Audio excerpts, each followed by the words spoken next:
Banking start कराते हैं तो ज्यादातर लोगों को पता ही होगा कि बैंक्स किस लिए होते हैं, what is the function of bank, पता है?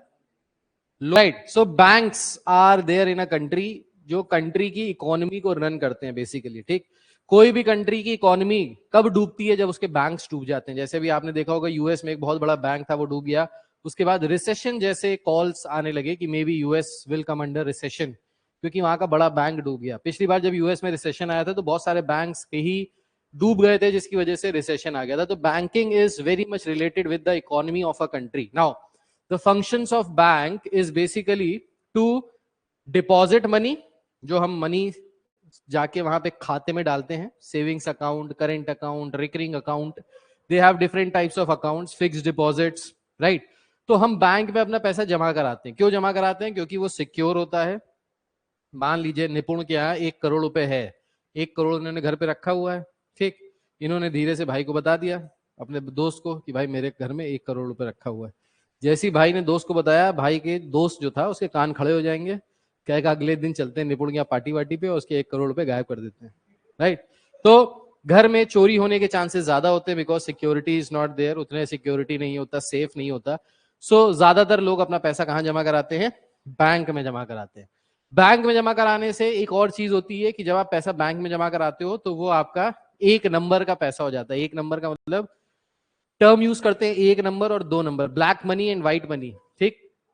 तो जो भी पैसा आप बैंक में जमा कराते हो that becomes white, that comes under the supervision of government, government की आंखों में आ जाता है। तो जितना भी पैसा आपके बैंक में है वो गवर्नमेंट को पता है कितना कितना पैसा कौन कौन से अकाउंट में है, और कब कब आपने निकाला है, कब कब आपने चाय पी है, कब कब आपने कुछ और चाय के साथ पिया है। ये सारी चीजें वो बैंक वाले देख के स्टेटमेंट बता देते हैं, ठीक है? तो ये बैंकिंग का काम होता है। अब बैंक पैसा कैसे कमाते हैं? तो बैंक पैसा कमाते हैं, आपसे पैसा लेते हैं, ठीक? आप इन्वेस्ट करते हो। So let's say this is an individual, ये एक इंडिविजुअल है, ये एक बड़े से बैंक में गया, ठीक? इस बैंक में भाई ने एक अकाउंट खुलवाया और अकाउंट में भाई ने अपने 2-2 हजार के नोट बैंक में सेव कर दिए, जमा कर दिए, डिपॉजिट कर दिए। अब ये बैंक क्या करेगा? अगर कोई और भाई है, लेट्स से ये दूसरा भाई है, ठीक? इसको कार खरीदनी है। क्या खरीदनी है? कार। इसको अगर कार खरीदनी है तो ये क्या करेगा? कार खरीदने के पैसे तो है नहीं, ठीक? कमाते हैं 10,000 रुपए, लेकिन कार खरीदनी है 1 करोड़ रुपए की, तो ये क्या करेंगे? ये बैंक से लोन लेंगे जाके, ठीक? तो बैंक से कहेंगे भाई हमको थोड़ा सा पैसा दे दो, तो बैंक इनको क्या करेगा? बैंक इनको कुछ पैसा देगा, ठीक? In the form of loan. Now whenever you go and ask for loan, तो लोन के अपोजिट, लोन के बदले में दे आस्क यू इंटरेस्ट, कि भाई इंटरेस्ट देना पड़ेगा, you have to give some extra money, क्योंकि हम आपको लोन दे रहे हैं, ठीक? ये जो एक्स्ट्रा मनी है, लेट्स से इन्होंने 10% पे लोन ले लिया, this is the rate of interest, कि कितना इंटरेस्ट है, जिसको हम लोग ब्याज बोलते हैं या जिसको हम लोग रेट बोलते हैं, इंटरेस्ट बोलते हैं, राइट? तो लेट्स से 10% इंटरेस्ट पे लोन दिया। जब हम अपना पैसा जमा कराते हैं in the savings account, savings account में जो हमको इंटरेस्ट मिलता है that is 2.5%, and that too simple interest के फॉर्म में। लेकिन whenever you go and ask for a loan, the loan will be minimum 10%, maximum 20% तक जाता है, 15% तक जाता है। और ये जो लोन होता है ये कंपाउंड इंटरेस्ट पे होता है, दैट मींस पैसे के ऊपर, लोन के ऊपर लोन, इंटरेस्ट के ऊपर interest. So as a result bank जब लोन देता है तो बहुत ज्यादा पैसा वापस मांगता है, इंटरेस्ट ज्यादा लेता है, और जब किसी आदमी को पैसा वापस करना होता है तो बहुत कम देता है। तो उसमें क्या होता है? बैंक कमाई करता है, और जब बैंक कमाई करता है तो बैंक की वेल्थ बढ़ती चली जाती है। तो बैंक की वेल्थ जब बढ़ती चली जाती है भाई, तो जो गवर्नमेंट है वही बैंक चला रही है, तो पैसा इनडायरेक्टली किसके पास जा रहा है? गवर्नमेंट के पास एक तरीके से। तो हमारी इकोनॉमी स्ट्रांग होती जाती है। जब बैंक डूब जाते हैं तो हमारी इकोनॉमी भी वीक हो जाती है, क्योंकि पैसा ना किसी के पास है देने के लिए, ना किसी के पास है लेने के लिए, ठीक? ये है हमारा पूरा बैंकिंग का structure. Now in this chapter will be studying about the types of accounts, कि कौन कौन से अकाउंट्स हैं हमारे बैंकिंग में। The business of receiving, safeguarding and lending of money is called banking. पैसा रिसीव करना, उसको सेफगार्ड करना, उसको दूसरे को लेंड करना, that is known as banking. तो in general people who have some spare money do not keep it with them. जिसके पास एक्स्ट्रा पैसा होता है, जैसे भाई के पास बहुत एक्स्ट्रा पैसा है, इसके पास और भी ज्यादा एक्स्ट्रा पैसा है, तो जिनके पास एक्स्ट्रा पैसा होता है घर में, वो क्या करते हैं? बैंक में जमा कराते हैं। पर वही लोग कराते हैं जिनकी नंबर 1 की कमाई होती है, सरकारी वाले जिनके मम्मी पापा सरकारी में होते हैं, बहुत सारा पैसा इधर से उधर से इधर से उधर से आ रहा होता है, वो बैंक में नहीं जमा करा पाते, वो गद्दों के नीचे रख लेते हैं। क्यों नहीं बैंक में जमा करा पाते? क्योंकि अगर बैंक में जमा कराएंगे तो गवर्नमेंट उनसे पूछ सकती है कि ये पैसा कहां से। Thus, a bank is an institution which carries on the business of taking deposit and lending money. तो ये डिपॉजिट लेता है, पैसा लेता है और आगे पैसा लोन पे देता है। इस तरीके से इसका काम चलता है। Now some of the main functions of bank are, bank का मेन काम क्या होता है? बैंक का मेन काम होता है रिसीविंग मनी फ्रॉम डिपॉजिटर्स, हम लोगों से, कॉमन जनता से पैसा लेना और उस पैसे को आगे लेंड करना। लेंड करना मतलब आगे दे देना, आगे किसी को लोन के फॉर्म में दे देना। Providing other useful services to society, society को भी यूजफुल सर्विसेज देते हैं, जैसे एटीएम कार्ड, एटीएम मशीन, ये भी बैंक लगाती है। इससे क्या होता है? इससे सिक्योरिटी होती है, प्लस आप कहीं से भी पैसा निकाल सकते हैं। आपको जरूरी नहीं, लेट्स से अगर आप कश्मीर गए घूमने के लिए तो आपको 1 लाख रुपए लेके चलने की जरूरत नहीं है, आपने एटीएम कार्ड लगाया, वहां से 60 से 1 लाख रुपए आपके पास आ गए। ठीक, तो एटीएम कार्ड की सर्विसेज हो गई। इंश्योरेंस हो गया, हेल्थ इंश्योरेंस होता है, कार इंश्योरेंस होता है, अलग अलग टाइप के इंश्योरेंसेज होते हैं, लाइफ इंश्योरेंस होता है, ये सारी चीजें बैंक प्रोवाइड करती है। ये सब आपको बस बेसिक नॉलेज होनी चाहिए, that's it. Now let's talk about types of accounts. अब अकाउंट्स कितने कितने टाइप्स के होते हैं बैंक में? So out of the various types of accounts provided by the banks, we shall confine our discussion to the popular and most commonly used bank accounts. कौन कौन से होते हैं? तो सबसे पहला होता है रिकरिंग डिपॉजिट अकाउंट, जिसको कहते हैं आरडी अकाउंट। ठीक है, इसको लिख, रिकरिंग डिपॉजिट। रिकरिंग का मतलब होता है जो बार बार रिपीट करे, रीअकर करे। Recurring means reoccurring, right? So recurring deposit एक ऐसा अकाउंट जिसमें आप हर महीने कुछ ना कुछ पैसा डालते हो, या हर दिन कुछ ना कुछ पैसा डालते हो। अब हर दिन भी कुछ ना कुछ डालोगे तो हर महीने में एक नंबर ऑफ वो हो जाएगा ना। जैसे रिकरिंग अकाउंट में क्या होता है कि आपने एक अकाउंट खुलवाया और आपने बैंक में कहा मैं हर महीने इस अकाउंट में 10,000 रुपए डालूंगा, तो बैंक आपसे पूछेगा कि कितने महीने के लिए डालना है। मिनिमम 3 महीने के लिए डाल सकते हो और मैक्सिमम शायद 10 साल तक का होता है। हाँ, 3 मंथ से 10 ईयर्स तक का होता है। मिनिमम 3 महीने के लिए पूछेगा, मैक्सिमम 10 साल के लिए। तो वो कहेगा बताओ कितने महीने के लिए डालना है। सो तुमने लेट्स से कहा 2 महीने, 2 साल के लिए। 2 साल का मतलब हो गया कितने महीने? 24 मंथ्स। तो 24 मंथ्स तक हर महीने आपको कितने कितने रुपए डालने हैं? 10,000 रुपीज। तो अगर आप 10,000 रुपीज डालते जाओगे तो आपको बताएगा कि भाई रेट ऑफ इंटरेस्ट जो हम आपको देंगे वो देंगे लेट्स से 6%। तो ये जो रेट ऑफ इंटरेस्ट होता है ये सेविंग्स अकाउंट से ज्यादा होता है, लेकिन इसमें एक कंडीशन होती है। कंडीशन क्या होती है कि आपको 10 महीने तक देना ही देना पड़ेगा, 24 महीने तक देना ही देना पड़ेगा जितना आपने प्रॉमिस किया। अगर आपने प्रॉमिस किया 2 साल तक और उससे पहले ही आप पैसा निकाल लोगे तो जो आपको रेट ऑफ इंटरेस्ट उन्होंने प्रॉमिस किया था वो उससे कुछ कम रेट ऑफ इंटरेस्ट में आपका पैसा वापस करेंगे। ठीक, तो मिनिमम एक फिक्स टाइम होता है, फिक्स टाइम तक करना होता है। अगर फिक्स टाइम से पहले ही पैसा वापस ले लिया तो कुछ रेट ऑफ इंटरेस्ट वो काट के देते हैं। ठीक, अब रिकरिंग डिपॉजिट में हमारा देखो जो क्वेश्चंस आएंगे वो सारे रिकरिंग डिपॉजिट के ही क्वेश्चंस आएंगे, राइट? तो रिकरिंग डिपॉजिट में हम कैसे कंप्यूट करेंगे मैच्योरिटी वैल्यू? ना what is maturity value? Maturity value मतलब लेट्स से निपुण ने हर महीने बोला कि मैं हर महीने 1,000 रुपीज जमा कराऊंगा, ठीक, जिसको हम लोग बोलेंगे प्रिंसिपल। क्या बोलेंगे? प्रिंसिपल। ठीक, इन्होंने बोला लेट्स से मैं 2 साल तक ये जमा कराता रहूंगा। कितने साल तक? 2 साल तक। और जो इनका रेट ऑफ इंटरेस्ट है वो है लेट्स से 10% पर एनम। तो 2 साल तक ये लगातार हर महीने हजार रुपए देते रहेंगे। मतलब टोटल कितने महीने तक 1,000 रुपए देंगे? ये 24 मंथ्स तक he will be depositing 1,000 rupees in his bank. ठीक, अब हर महीने ये हजार रुपए जो अपने बैंक में 1,000 रुपीज जमा कराएंगे।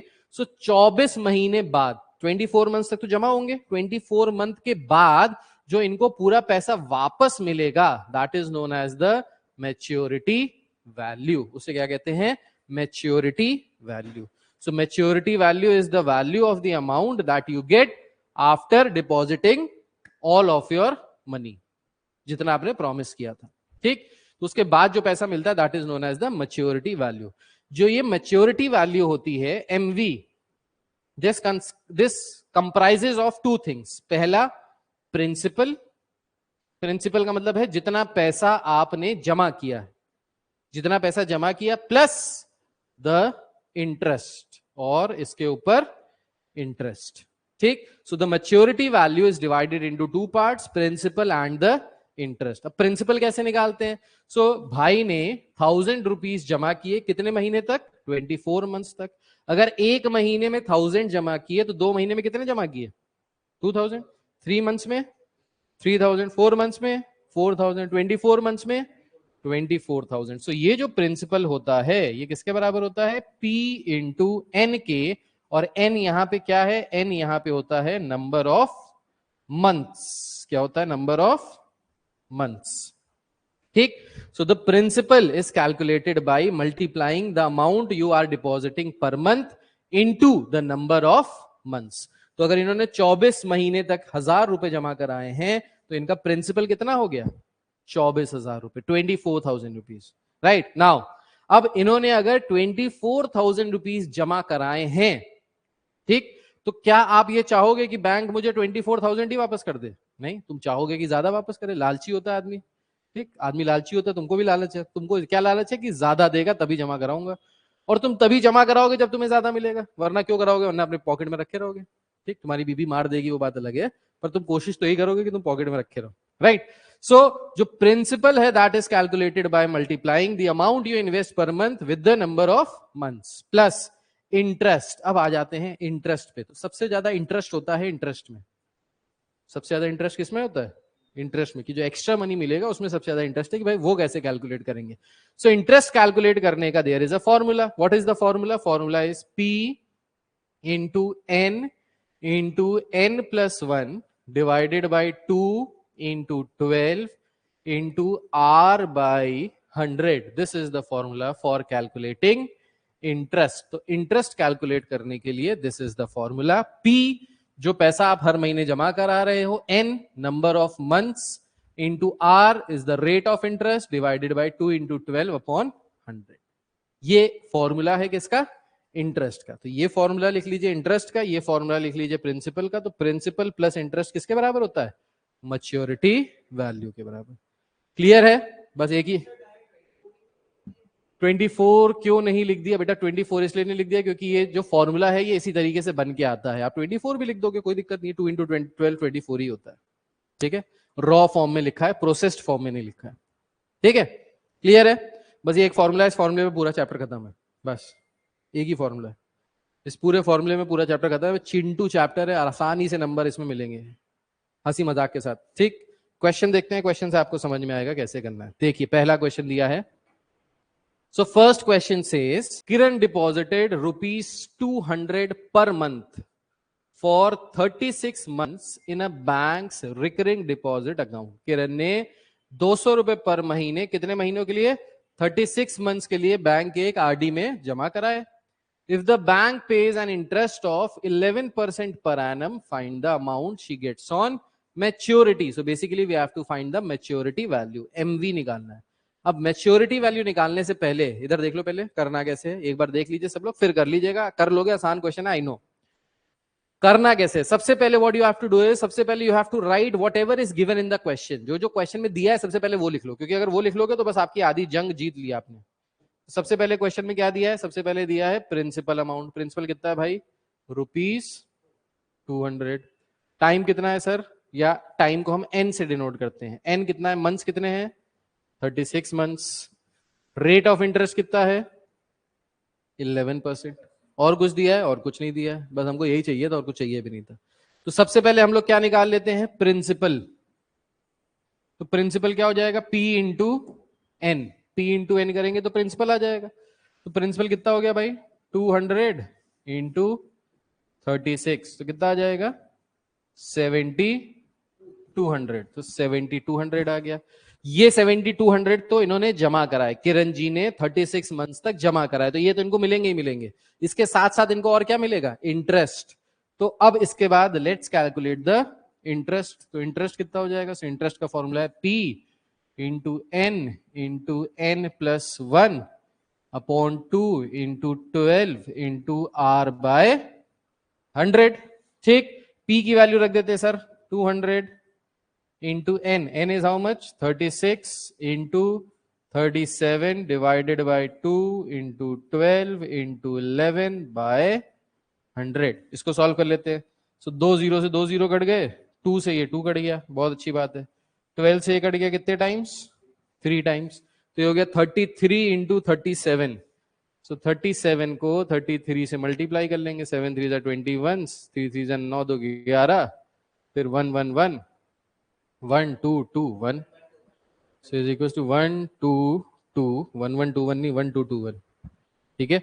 सो 1 2 2 1 is the interest. Now this is interest. Now हमको इंटरेस्ट मिल गया, हमको प्रिंसिपल पता चल गया, मैच्योरिटी वैल्यू निकाल लेते हैं। So MV that is the maturity value is interest plus principal. Principal कितना था? 7200 प्लस इंटरेस्ट कितना आया? 1221। फाइनल आंसर कितना आ जाएगा? 8421 rupees. So after the maturity, she will get, Kiranji will get 8,421 rupees. Mohan deposited rupees 80 per month in a cumulative recurring deposit account for 6 years.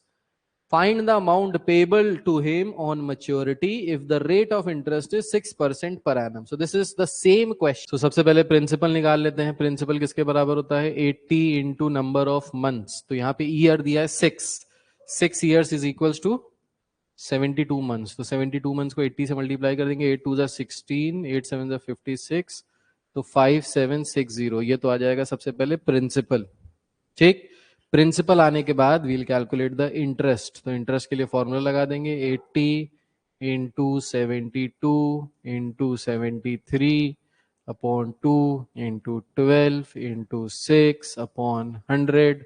इसको solve करेंगे तो यहां से इंटरेस्ट आ जाएगा। इंटरेस्ट कितना आ रहा है भाई? 1051.20, ये इंटरेस्ट आ रहा है। तो अगर इंटरेस्ट पता चल गया, प्रिंसिपल पता चल गया, so we can find the maturity value. तो मैच्योरिटी वैल्यू किसके बराबर आ जाएगी? 5760 प्लस 1051.20 ऐड करेंगे, ये हो जाएगा 6811.20. So this is a good question. Question says Ahmed has a recurring deposit account in a bank. He deposits rupees 2500 per month for 2 years. If he gets rupees 66,250 at the time of maturity, find the interest paid by the bank. तो सबसे पहले interest निकालना है। अब यहां पे जो दिया है इसको सबसे पहले लिख लेते हैं। सो P जो दिया है that is 2500 per month. Then time is N, N की वैल्यू कितनी है? 24, एक साल में 12 महीने, 2 साल में 24 months. And MV, that is the maturity value, is 66,250. Find the interest. So maturity value is the principal plus interest. So maturity value दी है 66,250 is equals to principal कितना हो जाएगा? 2500 into 24, तो ये हो जाएगा 60,000 प्लस इंटरेस्ट। सो यहां से हम इंटरेस्ट निकाल लेंगे, तो इंटरेस्ट आ गया 6,250 रुपीज का। सो इंटरेस्ट कितना आ गया? 6,250 रुपीज का। सो ये आ गया हमारा interest. So first part is find the interest paid by the bank. The second part is find the rate of interest. Now we have to find the rate of interest. अब interest का formula लगा दीजिए। So interest is principal multiplied by n multiplied by n plus 1 divided by 2 into 12 into rate, हमको पता नहीं है, let's say this is r upon 100, इसको 100 ही रहने देते हैं। 12 से 24 से 24 कैंसिल हो गया, 00 से 00 कैंसिल हो गया, 25 into 25 625, और ये दिया है 6250 is equals to 625 r. so r यहां से कितना आ जाएगा? 10%. So the rate of interest is 10%. 6250 को जब आप 625 से डिवाइड करेंगे, you will get 10. So rate of interest is 10%. The maturity value of a recurring deposit account is rupees 11,364 in 4 years. If the monthly deposit is rupees 200, find the rate of interest. Rate of interest निकालना है। चलिए करिए। Principal निकाला 200 into 48 से, ठीक, 9600 आ गया। Principal आ गया 9600। Maturity value हमको पता ही थी, तो maturity value is equal to P plus I होती है। इंटरेस्ट निकाल लिया। इंटरेस्ट कितना आ गया? 64 और फिर इस इंटरेस्ट का फॉर्मूला लगा कि यहाँ से आर की वैल्यू निकाल ली विच इज 9%। सबका आ गया ये। Has a cumulative deposit account of rupees 200 per month, rupees 200 per month at 10% per annum और मेच्योरिटी वैल्यू दी है 6775 की। कह रहा है find the total time, time निकालना है बेटा। वैसे ही है जैसे रेट निकाल लेते वैसे ही टाइम निकालना है। अब यहाँ टाइम निकालने में बस एक दिक्कत क्या आएगी कि जो आपकी इक्वेशन बनेगी वो क्वाड्रेटिक इक्वेशन बन जाएगी, क्योंकि n n से मल्टीप्लाई हो जाएगा तो n स्क्वायर हो जाएगा। बस यहाँ क्वाड्रेटिक इक्वेशन को सॉल्व करना है। तो यशस्वी जी 200 रुपए पर महीने जमा करते हैं एक बैंक में, 10% पर एनम के हिसाब से इनको पैसा मिलता है। मैच्योरिटी वैल्यू अगर 6775 मिली है तो कितने समय तक के लिए इन्होंने पैसा बैंक में रखा है। सो लेट से लेट n मंथ्स तक रखा है।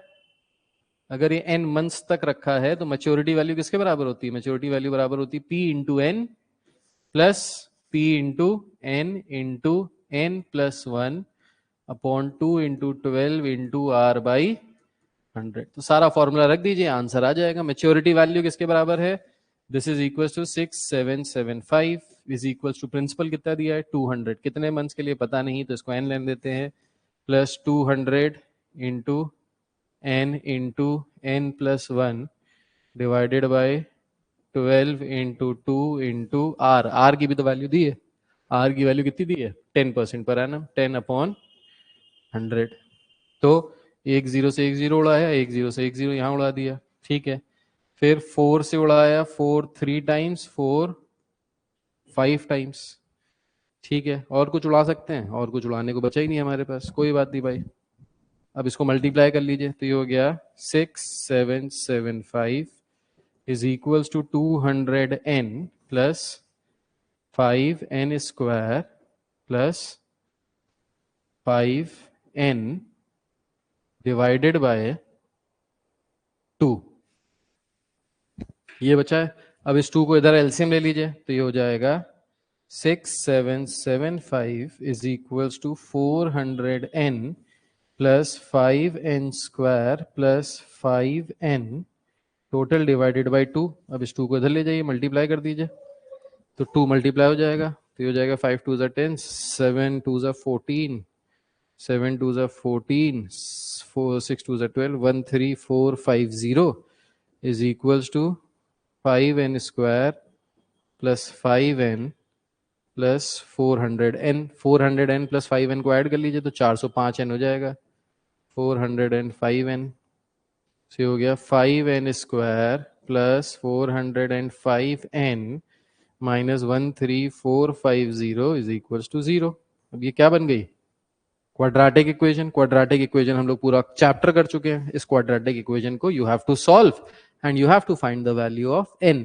अगर n की वैल्यू नेगेटिव आएगी you will neglect that value, अगर n की वैल्यू पॉजिटिव आएगी तो वो आपका आंसर है। बस खत्म। अब इसको फर्दर सिंप्लीफाई करने के लिए क्या कर सकते हो आप? 2 और 3 नीचे बचा था, अच्छा सॉरी यहाँ पे 3 भी बचा था ना, 4 3 12, ओके यहाँ पे 6 बचा था। 6 अगर बचेगा तो 6 2 12 हो जाएगा यहाँ पे। Thank you for telling. ये 6 बचा था तो ये हो जाएगा 6 5 30, 3 6 7 42, 5 4 6 7 42, 4 46, 4 6 6 36, 40650 is equal to 6 2 1200n plus 5n square plus 5n। ये हो जाएगा 5n square plus 1205n minus 40650 is equal to 0। ये बनेगी equation. Minus 8130 is equal to 0, ये आ जाएगा। अब इसको सॉल्व कर लो भाई, क्वाड्रेटिक इक्वेशन को सॉल्व कर ही लोगे, ठीक है। चलिए सो आज यहां ही तक है, ये वाला चैप्टर हो गया कंप्लीट। नेक्स्ट क्लास में या तो आगे बढ़ेंगे या नेक्स्ट क्लास में वही वाला जो सर्कल्स वाला चैप्टर था उसको एक बार फिर से देख लेंगे, उसको एक बार कंप्लीट कर लेंगे। टैंजेंट से नॉर्मल्स वाला बचा था वो कंप्लीट कर लेंगे, ठीक है। तो आज के लिए इतना ही, मिलते हैं नेक्स्ट क्लास में। Till then take care, God bless you all, bye bye, जय हिंद, अपना ख्याल रखिए, बाय।